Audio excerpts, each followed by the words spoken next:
بسم اللہ الرحمن الرحیم۔ السلام علیکم۔ ربیع الاول کا مہینہ ہر سال ایک بحث کو اثر نو تازہ کر دیتا ہے، اور سوشل میڈیا پر پھر ہر سال یہ بحث چلتی ہے کہ کیا ربیع الاول منانا چاہیے یا نہیں، عید میلاد جائز ہے یا نہیں، اس موقع پر خوشی منانا جائز ہے یا نہیں، اس موقع پر کوئی تقریبات منعقد کرنا جائز ہے یا نہیں۔ بدقسمتی سے ہمارا معاشرہ انتہا پسندی کا شکار ہے، اور اس معاملے میں بھی ہم دو انتہاؤں کو چھوتے ہیں۔ ایک طرف تو وہ لوگ ہیں جو اس کو عین ثواب سمجھتے ہیں، دینی فریضہ سمجھتے ہیں، اور اس موقع پر ہر تقریب کو منعقد کرنا، جلوس نکالنا اور نعت کی اور حمد کی محافل منعقد کرنا، اور اس موقع پر طرح طرح کے کھانے اور پکوان بنانا اس کو جائز سمجھتا ہے، اور اس کو عین دینی فریضہ سمجھتا ہے، کار ثواب سمجھتا ہے۔ اور اس کے ساتھ ساتھ اس میں پھر کسی حد کی بھی کوئی تعین نہیں کیا جاتا، اور کسی حد کی بھی پابندی نہیں کی جاتی، اور اس میں اسراف بھی کیا جاتا ہے، تبذیر بھی کی جاتی ہے۔ اس میں پھر حلال اور حرام کا بھی بعض اوقات خیال نہیں رکھا جاتا، موسیقی بھی شامل ہو جاتی ہے، اور بہت ساری خرافات اور بدعات بھی شامل ہو جاتی ہیں۔ دوسری طرف وہ لوگ ہیں جو اس کو بالکل قطعاً ہی بدعت سمجھتے ہیں، گمراہی سمجھتے ہیں، ضلالت سمجھتے ہیں، اور ربیع الاول میں سیرت کے تذکرہ کو بھی بدعت سے تعبیر کرتے ہیں۔ ظاہر ہے کہ یہ دونوں انتہائیں یہ غلط ہیں، ٹھیک نہیں ہیں، اور ہمیشہ دین جو ہمیں تعلیم دیتا ہے کہ اعتدال کی روش وہ بہتر ہے، تو اعتدال ہی کی روش بہتر ہے۔ یہ بات درست ہے کہ اسلام میں کسی خاص دن کو منانا اور کسی خاص طور پر یوم پیدائش کو منانا، اس کا کوئی جواز ہمیں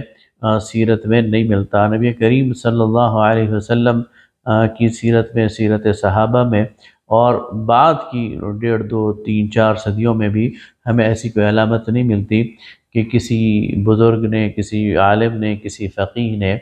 اس کی اجازت دی ہو یا کسی نے اس کو منایا ہو۔ لیکن دوسری طرف یہ بھی ایک حقیقت ہے کہ نبی کریم صلی اللہ علیہ وسلم کے ساتھ محبت، نبی کریم صلی اللہ علیہ وسلم کے ساتھ تعلق، اور نبی کریم صلی اللہ علیہ وسلم کے ساتھ نسبت، یہ ہر مسلمان کے ایمان کا حصہ ہے۔ اور نبی کریم صلی اللہ علیہ وسلم کی آمد اور آپ کی پیدائش اور اس دنیا میں آپ کے ورود کی خوشی، یہ فطری چیز ہے، اور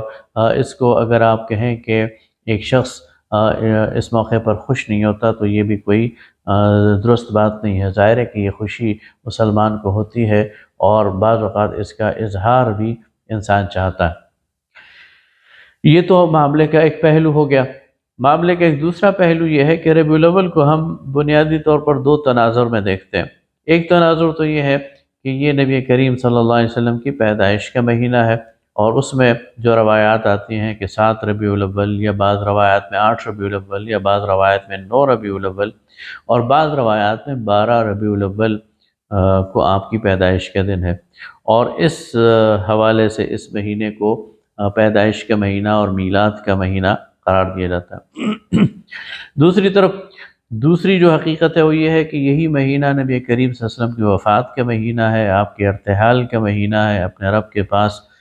منتقل ہونے کا مہینہ ہے، اور اس کے بارے میں یہ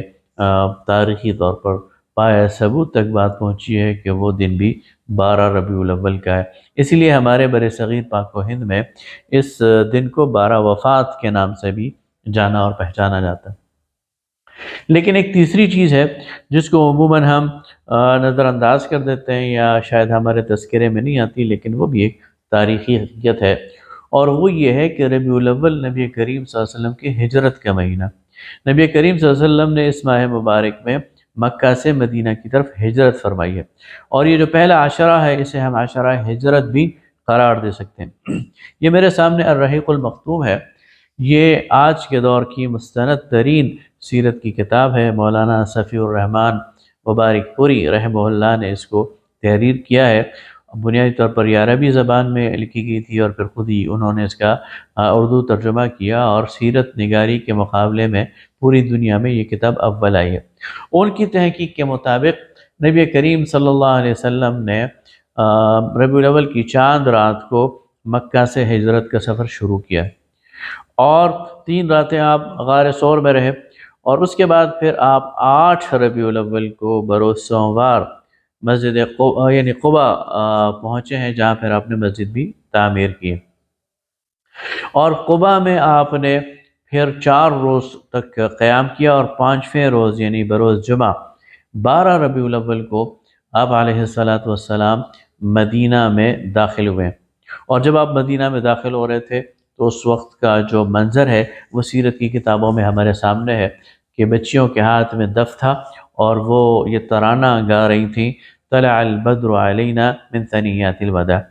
اور اسی طرح مدینہ کی جو خواتین ہیں وہ چھتوں پر چڑھی ہوئی تھیں اور آپ صلی اللہ علیہ وسلم کے استقبال کر رہی تھیں، اور مدینہ کے جو مرد ہیں وہ گلی کوچوں میں نکل آئے تھے اور پورے قافلے کی صورت میں آپ کو لے کر مدینہ کے اندر داخل ہوئے، یعنی پورا مدینہ کے اندر ایک جشن کا سما تھا، ایک خوشی کا سما تھا، اور ایک استقبال کا سما تھا۔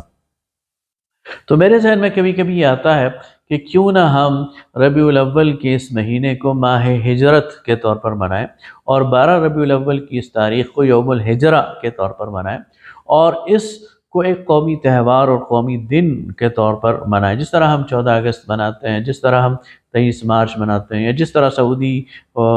لوگ اپنا یوم الوطنی مناتے ہیں، تو ہم یوم الہجرہ منائیں، اور اس کو دین تو نہ سمجھیں، لیکن یہ ہماری ثقافت ہے، یہ ہماری تہذیب ہے۔ ہجرت کا ہماری زندگیوں پر اور آنے والے مسلمانوں کی زندگیوں پر، قیامت تک آنے والے مسلمانوں کے لیے اس میں ایک بہت بڑا پیغام ہے۔ تو اس موقع پر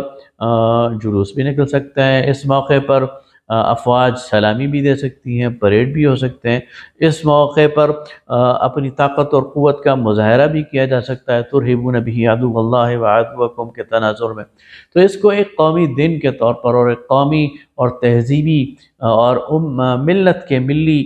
دن کے طور پر بھی منایا جا سکتا ہے، اور اس میں نبی کریم صلی اللہ علیہ وسلم کی سیرت کو تازہ کیا جا سکتا ہے، آپ صلی اللہ علیہ وسلم سے محبت اور عقیدت کا اظہار کیا جا سکتا ہے، آپ صلی اللہ علیہ وسلم کی سیرت کو بیان کیا جا سکتا ہے، ہجرت کی ڈاکومنٹریز بنائی جا سکتی ہیں اور پیش کی جا سکتی ہیں، اور نئی نسل کو نبی کریم صلی اللہ علیہ وسلم کی سیرت اور آپ کی ہجرت اور آپ کی پوری جو مدنی اور مکی تاریخ ہے اس سے آگاہ کیا جا سکتا ہے، اور ظاہر ہے کہ ایک کنیکشن بھی پیدا ہو جائے گا آپ کے اور امت کے درمیان اس ذریعے سے۔ لہٰذا اگر اس یوم کو 12 ربیع الاول کو یوم الہجرہ کے طور پر منایا جائے تو عقیدت اور محبت کا اظہار بھی ہو جائے گا، اور ہمیں اس کی سند بھی مل جائے گی صحابہ کرام رضوان اللہ تعالی علیہم اجمعین کی زندگی سے، کہ انہوں نے رسول اللہ صلی اللہ علیہ وسلم کا گھروں سے باہر نکل کر استقبال کیا تھا اور خوشی منائی تھی، اور ایک تعلق بھی جو امت کا نبی کریم صلی اللہ علیہ وسلم سے ہے وہ ہر سال تازہ ہوتا رہے گا، اور پوری دنیا کے سامنے اصل میں آج نبی کریم صلی اللہ علیہ وسلم کی جو ذات ہے اس کو ہدف بنا دیا گیا۔ اصل میں یہ وہ چیز ہے کہ جس پر ہمیں غور کرنے کی ضرورت ہے۔ نبی کریم صلی اللہ علیہ وسلم کی ذات کو ہدف بنایا گیا ہے، مغرب آپ کو کے خلاف پروپیگنڈا کرتا ہے، مستشرقین آپ کے خلاف پروپیگنڈا کرتے ہیں، آپ صلی اللہ علیہ وسلم کی توہین اور آپ صلی اللہ علیہ وسلم کی ذات پر اٹیک کیا جاتا ہے، تو اس کے مقابلے میں مسلمانوں کو چاہیے کہ وہ والہانہ طور پر اپنی عقیدت اور محبت کا اظہار کریں نبی کریم صلی اللہ علیہ وسلم کے ساتھ، اور اس کا یہ ایک طریقہ ہو سکتا ہے، اور پھر اسی موقع کو موقع بنا کر نبی کریم صلی اللہ علیہ وسلم کی سیرت کو عام کرنے اور آپ صلی اللہ علیہ وسلم کے پیغام کو عام کرنے کے ذرائع اختیار کیے جا سکتے ہیں۔ یہ سوال کیا جا سکتا ہے کہ اس موقع پر بہت سارے لوگ بہت ساری بیہودگیاں کرتے ہیں، خرافات کرتے ہیں، میوزک کا استعمال کرتے ہیں، یا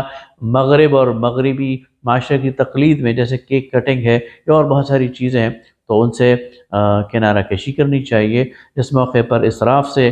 بالکل پرہیز کرنا چاہیے، فضول خرچی سے پرہیز کرنا چاہیے، دکھاوے سے پرہیز کرنا چاہیے، اور ایسا کوئی بھی کام نہیں کرنا چاہیے جو اسلامی معاشرت میں، اسلامی کلچر میں غلط ہے، لیکن اچھے طریقے سے نبی کریم صلی اللہ علیہ وسلم کے ساتھ عقیدت اور محبت کا اظہار، میرے خیال میں اس میں کوئی حرج نہیں ہے۔ وآخر دعوانا ان الحمد للہ رب العالمین۔